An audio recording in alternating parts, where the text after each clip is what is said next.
అందరికీ శుభోదయం. ఈరోజు సోమవారానికి అధిపతి చంద్రభగవానుడు.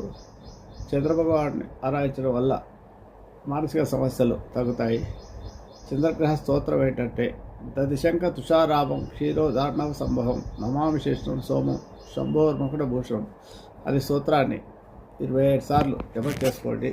అలాగే మానసిక సమస్యలు ఎక్కువగా ఉండేవాళ్ళు, డిప్రెషన్లోకి అవుతుందని అనుకునేవారు చంద్రశేఖర అష్టకాన్ని ప్రతిరోజు పారాయణం చేసుకోవడం వల్ల మీకు మానసిక సమస్యలు తగ్గుతాయి. ఎక్కువగా మెడిటేషన్ చేయండి. చేసే శ్లోకం పైన ధ్యానం పెట్టండి.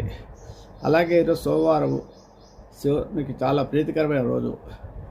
శివుడికి ఏదైనా సమయంలో మీరు ఒక చెంబెడు నీళ్లు పోసి బిల్వాష్టకాన్ని పారాయణం చేస్తే, బిల్వ చెట్టు ఉంటే బిల్వ చెట్టు కింద కూర్చొని పారాయణ చేసినా సరే, శివాలయంలో పారాయణ చేస్తే, లేదా ఏది వీలు కారణం ఇంట్లోనే కూర్చొని బిల్వాష్టకాన్ని పారాయణ చేయడం వల్ల శివానుగ్రహం లభిస్తుంది.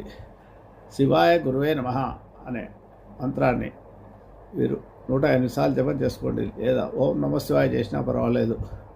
ముఖ్యంగా